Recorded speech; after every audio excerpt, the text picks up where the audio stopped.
Mesdames et messieurs, ravi de vous retrouver et bienvenue à cette nouvelle édition de notre programme Autour du monde concernant notre continent, l'Afrique. Eh bien, commençons l'édition d'aujourd'hui, du lundi 24 mars 2025, avec l'Afrique qui témoigne d'un engouement fervent pour utiliser l'hydrogène vert qui offre une solution durable pour décarboner les secteurs tels que le transport, l'industrie et bien sûr la production d'électricité. Et j'ai le plaisir d'avoir actuellement avec moi en ligne Dr Heba Qaoud, experte en économie qui va nous jeter la lumière sur ce sujet. Bonjour et bienvenue Madame Dr Heba Qaoud. Bonjour, je suis ravie d'être avec vous. Ça va bien, grâce à Dieu. Alors, Dr Heba Qaoud, on peut dire que pourquoi l'Afrique et notamment l'Égypte devraient accélérer le développement de l'industrie de l'énergie verte en Égypte? En fait, l'Afrique est particulièrement vulnérable aux effets du changement climatique. Le développement de l'hydrogène vert offre une voie pour réduire les émissions de gaz à effet de serre et atténuer ses impacts. L'Égypte, en tant que pays côtier, est confrontée à des risques accrus liés à l'évaluation du niveau de la mer. Aussi, pour la sécurité énergétique, de nombreux pays africains dépendent des importations de combustibles fossiles. L'hydrogène vert peut renforcer l'indépendance énergétique et réduire la vulnérabilité aux fluctuations des prix mondiaux. L'Égypte souhaite diversifier ses sources d'énergie et devenir un acteur majeur sur le marché de l'énergie propre. Enfin, l'industrie de l'hydrogène vert peut créer de nouveaux emplois, stimuler l'innovation et attirer des investissements. Et l'Égypte vise à tirer parti de ses ressources naturelles et de sa position géographique pour devenir un centre de production et d'exportation d'hydrogène vert. Oui.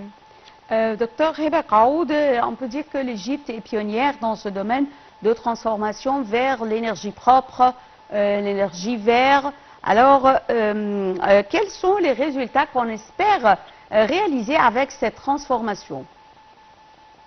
En fait, le positionnement sur le marché mondial, l'Égypte ambitionne de capturer une part significative du marché mondial de l'hydrogène vert, en particulier en approvisionnant l'Europe et l'Asie. Aussi, la transition vers l'hydrogène vert s'inscrit dans une stratégie plus large de développement durable et de diversification économique. Et le développement de cette industrie devrait générer des emplois dans les secteurs de la production, du transport et de l'utilisation de l'hydrogène. Oui. Pourquoi est-ce que l'hydrogène vert est-il devenu prépondérant dans les plans d'avenir de toute la région de la Méditerranée et de l'Afrique même? Car la région méditerranéenne et l'Afrique disposent d'un potentiel considérable en matière d'énergie renouvelable, notamment solaire et éolienne, essentiel à la production d'hydrogène vert. Aussi, la proximité géographique et les liens économiques encouragent la coopération entre les pays méditerranéens et africains pour développer des projets d'hydrogène vert. L'Europe cherche à diversifier ses sources d'énergie et à réduire sa dépendance aux combustibles fossiles, ce qui crée un marché potentiel pour l'hydrogène vert produit en Afrique. Docteur Heba Qaoud, est-ce qu'on peut dire que l'hydrogène vert pourrait-il alimenter les industries lourdes à forte intensité énergétique comme le fer, l'acier et d'autres comme la production? Oui, bien sûr. L'hydrogène vert peut remplacer les combustibles fossiles dans les industries à forte intensité énergétique, telles que la production d'acier, de ciment et de produits chimiques, ce qui réduit leur empreinte carbone et améliore leur compétitivité. Et aussi, le développement de l'hydrogène vert stimule la création de nouvelles entreprises et de nouvelles chaînes de valeur de la production à la distribution et à l'utilisation. Alors, vous voyez qu'avec... C'est important que le potentiel de l'hydrogène vert attire les investissements nationaux et étrangers, ce qui favorise la croissance économique et la création d'emplois. Oui, alors, comment cette transformation pourrait aider à booster l'économie, comme vous venez de le dire? En fait, avec l'attraction des investissements nationaux et étrangers, tout ça va favoriser la croissance économique et la création d'emplois. Mais nous, on a des défis qu'on affronte l'Afrique dans son chemin pour vulgariser l'usage de l'hydrogène, comme par exemple les infrastructures, le développement des infrastructures nécessaires à la production, au transport et au stockage de l'hydrogène vert nécessite des investissements importants.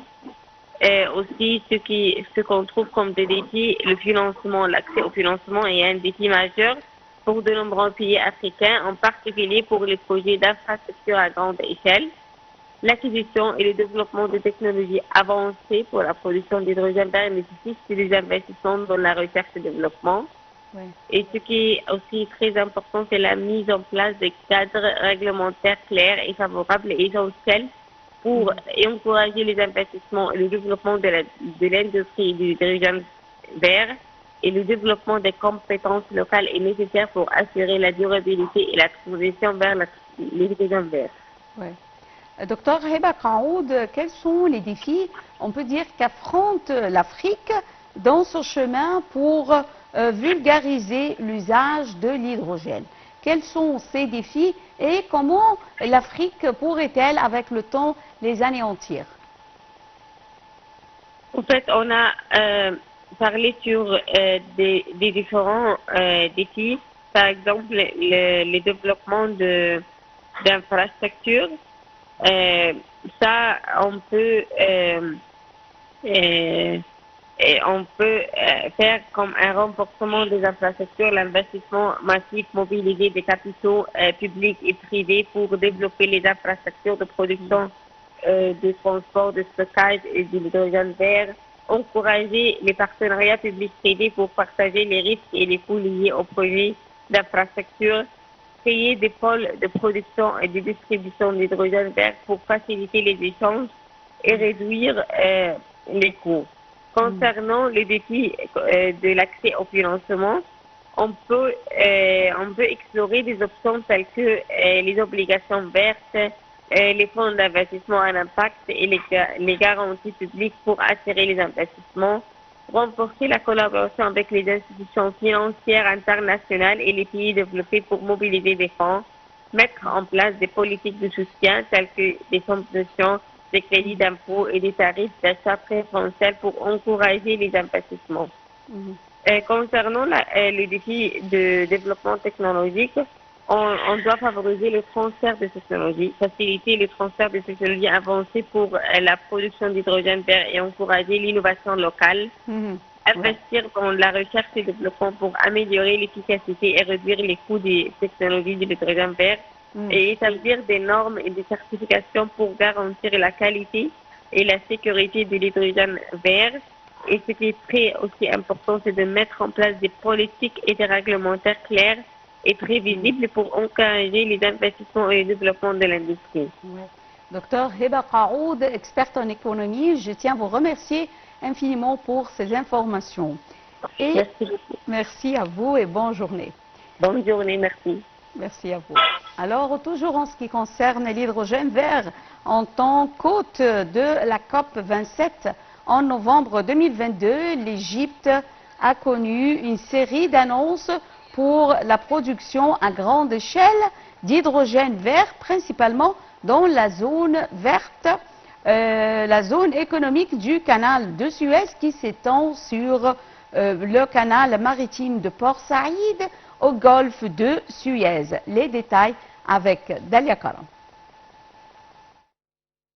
Lors de la COP27, le gouvernement égyptien a salué la signature de 8 accords cadres pour la production à grande échelle d'hydrogène vert avec des sociétés telles que Aquapower, Alphanar, Masdar, Scatec, Total Energy et d'autres. Les annonces de projets d'hydrogène se sont poursuivies.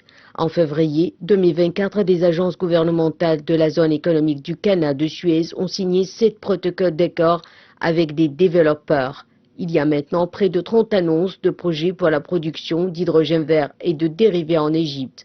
Amir Power, basé à Dubaï, se tourne maintenant vers la production d'hydrogène vert en Égypte. Son projet annoncé lors de la COP27 comportera un électrolyseur de 500 MW et une usine de production d'ammoniac construite dans la zone économique du canal de Suez près de Ain Sorna.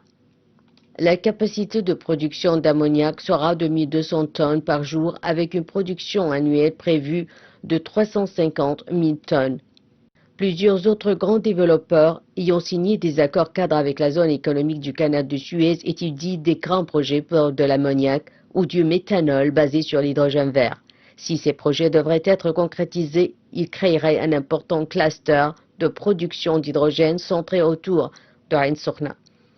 Le développeur saoudien d'énergie et d'eau Aqua Power a conclu un accord cadre avec le gouvernement égyptien fin de l'année 2023 pour développer une installation d'ammoniac vert de 4 milliards de dollars avec des plans de production de 600 000 tonnes par an en une première phase évoluant vers 2 millions de tonnes. Total Energy et la société d'investissement égyptienne Enara Capital se sont associés pour explorer la production dans la zone économique du canal de Suez, débutant avec une capacité modeste de production de 30 000 tonnes d'hydrogène vert par an. La société d'énergie propre d'Abu Dhabi, Masdar, fait partie d'un consortium avec sa co-entreprise égyptienne Infinity Power et le développeur Hassan Allam Utilities pour construire un système de production d'hydrogène vert de 2 gigawatts dans la zone économique du canal de Suez. La société norvégienne d'énergie renouvelable Scatec, elle, mène le développement d'un projet avec une capacité de 100 MW d'électrolyse pour la production d'ammoniac vert pour une installation voisine d'EBIC, une unité de Fertiglobe à Dadnok. Le projet cherchera également à fournir du carburant aux navires sur la route commerciale voisine. Scatec s'est associé à Fertiglobe et à l'entrepreneur égyptien Orascom Construction. La production d'hydrogène est également envisagée sur la côte ouest méditerranéenne du pays où l'Égypte souhaite stimuler le développement économique. Fin 2023, le gouvernement a annoncé que la société belge d'ingénierie marine, DEM, dirigerait un projet de production d'hydrogène vert de 3 milliards de dollars au nouveau port de Gargoub en Méditerranée. L'universitaire soudanais Isaac Ali Mohamed a été contraint de tout quitter à cause des combats au Soudan, bien sûr, mais le sentiment de communauté qu'il a fini par trouver en Somalie lui a permis de se sentir chez lui. Ce titulaire d'un doctorat s'est installé à Mogadiscio, où il enseigne l'arabe comme deuxième langue à l'Académie somalienne des médias numériques. Les détails avec Dalia Karam. L'universitaire soudanais Ishaq Ali Mohamed a trouvé un nouveau sentiment d'appartenance dans la capitale somalienne au sein de l'importante communauté soudanaise de la ville. L'une des plus belles choses en Somalie et à Mogadiscio en particulier, c'est le type de communauté soudanaise qui existe là-bas, a déclaré Ali Mohamed. Il a expliqué qu'il y a un grand nombre de médecins et de professeurs et ensemble, ils forment une société soudanaise complète dans tous les détails. À environ une demi-heure de l'iftar, Mohamed se sentait comme s'il se trouvait au centre communautaire soudanais, puisque tous les éléments d'un repas soudanais traditionnel du Ramadan sont disponibles là-bas. L'accueil chaleureux, la rencontre avec les proches, la rupture du jeûne avec l'assida et le balila, des plats traditionnels et même l'utilisation de l'ibrique, la cruche traditionnelle. Mohamed remercie Dieu qu'après son arrivée en Somalie, il avait eu l'impression d'être vraiment dans sa patrie, le Soudan, notant que la Somalie ressemble au Soudan à bien des égards, dans le mode de vie, l'apparence des gens et leur hospitalité. Pendant le mois de jeûne musulman du Ramadan, ce sentiment de connexion et d'unité est encore plus fort. Les membres de la communauté se réunissent pour rompre le jeûne lors du repas de l'iftar en partageant des plats traditionnels.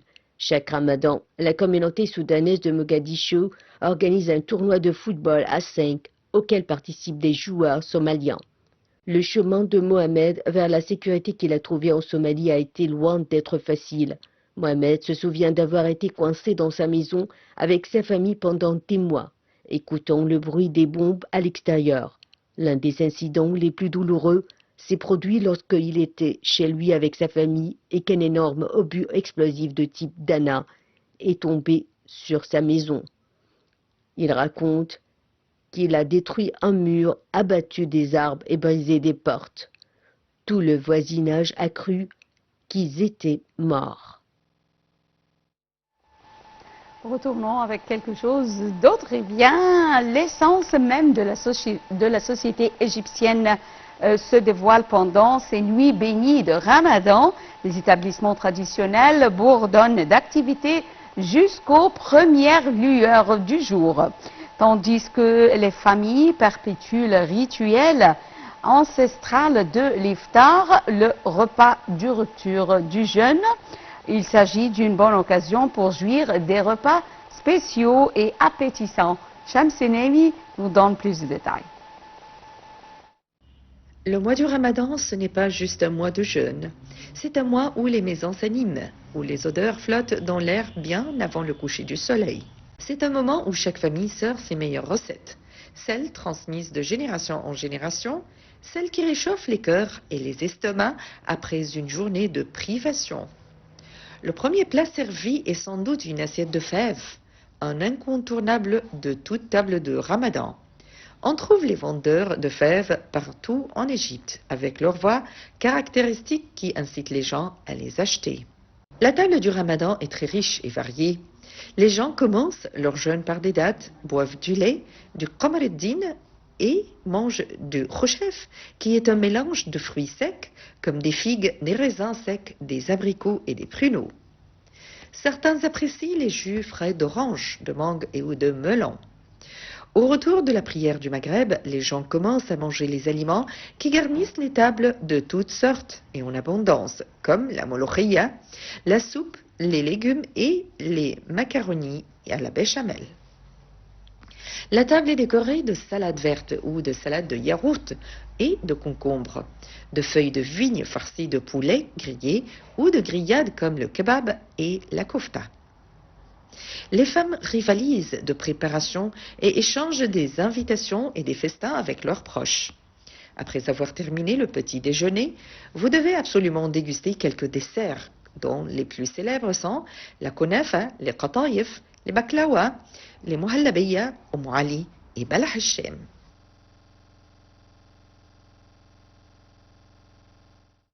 Mesdames et messieurs, c'est délicieux bien sûr. Et nous arrivons à la fin de cette édition de notre programme Autour du monde.